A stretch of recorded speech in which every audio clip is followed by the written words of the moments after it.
Hello and welcome to the channel. Today we got a video tutorial how to remove radio or navigation system from Skoda Yeti. I've got Hamid with me here and he will do the whole presentation. Right, this is just going to be a very quick note on how to remove the unit from a Skoda Yeti. It can be a PQ unit or an RNS unit, makes no difference. It's actually one of the easiest cars to remove the unit from. All there is a trim around here which is held in by some clips.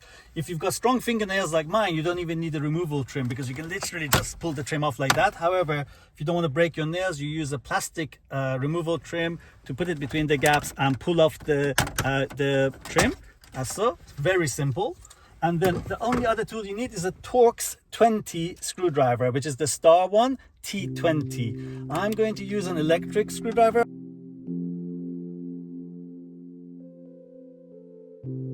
And once you've done that, you turn the radio off, pull the unit out. This particular one is a fairly basic unit, so it doesn't have DAB or GPS, but it makes no difference. You can actually see the plugs at the back. The first one to undo is the main quad lock. You unclip the back. And then you've got two other ones on this one. One is the FM AM aerial. You can actually turn this upside down and do it this way if you prefer. And then the USB port. Sometimes you will have a blue GPS and also a black DAB as well. But once you've done that, that's it. The unit is out and you can send it to us and so on. To put it back in, the opposite. Just plug that one back in, plug that one back in, and plug in the quad lock, put it in, 4 screws, trim. Simple. Thank you for joining us. See you in the next video. Bye-bye.